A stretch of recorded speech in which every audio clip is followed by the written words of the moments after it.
नमस्कार दोस्तों, मेरा नाम है राहुल दौरे और मैं स्वागत करता हूं एग्री रूट्स अकेडमी के इस यूट्यूब मंच पर। इस यूट्यूब मंच पर हम भिन्न-भिन्न विषयों के महत्वपूर्ण बिंदुओं को, टॉपिकों को समझेंगे। इसी के अनुक्रम में आज हम हिंदी भाषा के हिंदी वर्णमाला के अनुस्वार के बारे में समझेंगे। सबसे पहले मेरा प्रश्न आप लोगों से है कि इस बोर्ड पर जो शब्द लिखे हुए हैं, उनका उच्चारण आप करके देखें और इसमें जो अनुस्वार लगा हुआ है, उनका उच्चारण किस प्रकार से बदलता है, ये आप समझिए।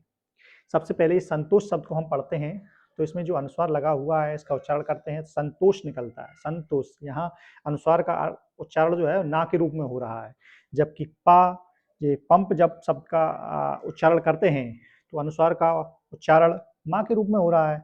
गंगा में अनुस्वार का उच्चारण करने पर गंगा इंगा इंगा की आवाज निकल रही है। तो इन शब्दों में का जब उच्चारण करते हैं तो अनुस्वार का उच्चारण किस प्रकार से बदलता है, यही आज हम समझेंगे।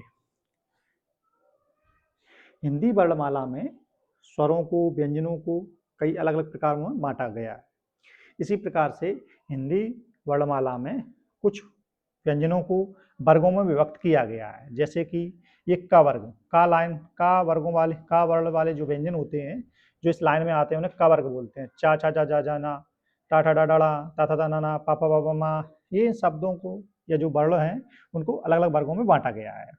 इन वर्णों का जो पंचम अक्षर होता है इसको पंचमाक्षर बोलते हैं। पंचम अक्षर किसी वर्ग का, ऐसे का वर्ग है, इसका पंचम वर्ण कौन सा होता है, यहाँ चा का ये होता है, इसी प्रकार से होते हैं। ठीक है, तो अब इसका अपन अनुस्वार का किस प्रकार से उच्चारण किया जाता है या किस प्रकार से उच्चारण बदलता है ये समझते हैं। सबसे पहले अपन शब्द देखते हैं पंप। पंप में ये अनुस्वार जो लगा हुआ है, अनुस्वार का बाद जो व्यंजन आ रहा है पा, पा सबसे पहले देखेंगे किस वर्ग का व्यंजन है। जब हम इस वर्णमाला में आते हैं जो पा को पाते हैं, ये पा वर्ग के अंतर्गत आता है। पा वर्ग का पंचम वर्ण क्या कौन सा है, मा। तो इस प्रकार से हम समझते हैं किसी व्यंजन में जो अनुस्वार के बाद जो व्यंजन आया है वो किस वर्ग का है, पा वर्ग का है, उसका पंचम वर्ण कौन सा है, मा। तो यहाँ पा का जो अनुस्वार होता है उसका उच्चारण क्या हो जाएगा, मा। यानी कि जो अनुस्वार था वो क्या बन गया, मा, है ना। वो बना कैसे, क्योंकि पा जो है वो पंचम वर्ण, पा वर्ग का पंचम वर्ण मा था। इसमें जो भी व्यंजन हैं उनके स्थान पर यदि अनुस्वार उनके पहले लगा हुआ है तो उनका उच्चारण क्या होगा, मा। ठीक उसी प्रकार से संतोष में देखते हैं, अनुस्वार के बाद कौन सा व्यंजन आ रहा है, ता व्यंजन आ रहा है। ता व्यंजन किस वर्ग का व्यंजन है, ये ता वर्ग का व्यंजन है, और ता वर्ग का पंचम वर्ण कौन सा, ना है। तो हम ये देखेंगे कि यदि अनुस्वार के बाद इनमें से कोई व्यंजन आता है तो उसके अनुस्वार के स्थान पर क्या हो जाएगा, ना हो जाएगा। तो यहाँ जो ता जो था अनुस्वार के बाद क्या आया, ता आया। ता किस वर्ग का है, ता वर्ग का, जिसमें कि पंचम वर्ण ना है। तो जब इसको डिटेल में लिखेंगे अपन तो इसमें अनुस्वार के स्थान पर क्या कर देंगे, ना, संतोष। ठीक इसी प्रकार से गंगा को लिख के देखते हैं। गंगा का अपन ने गा बना लिया, अनुस्वार के स्थान पर क्या करेंगे, अनुस्वार देखेंगे किस, ये व्यंजन कौन सा है, गा। ये किस वर्ग का व्यंजन है, ये का वर्ग का व्यंजन है। का वर्ग में कौन सा आता है, गा आ रहा है। गा का पंचम वर्ण कौन सा है, का वर्ग का, या। तो यहां से अनुस्वार के स्थान पे क्या कर देंगे, या, और ये गा का यहां लिख दिया, गंगा। ठीक है दोस्तों, आशा है कि आप ये चीज समझ गए होंगे कि शब्दों को उच्चारण जब करते हैं तो अनुस्वार लगा होता है, उसका उच्चारण किस प्रकार से बदलता है ये समझते हैं। एक और जानकारी मैं आपको देना चाहूंगा, ये हमने यहाँ दो शब्द लिखे हुए हैं, है और हैं।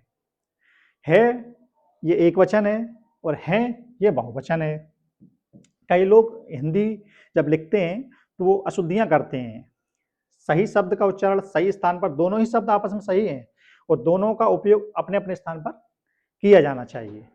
जैसे कि ये पहले है लिखा हुआ है, ये एक वचन के लिए होता है। उदाहरण के लिए देखते हैं, राम घर जाता है।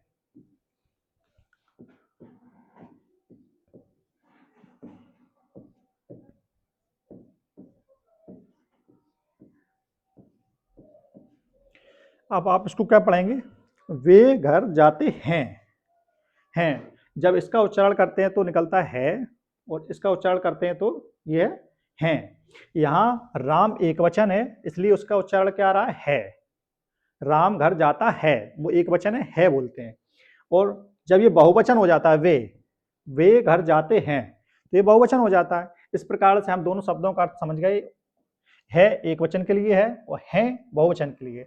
धन्यवाद दोस्तों, ऐसी महत्वपूर्ण जानकारी के लिए आप हमारे यूट्यूब चैनल से जुड़ें, इसको लाइक सब्सक्राइब करें और अधिक से अधिक लोगों को शेयर करें। Thank you.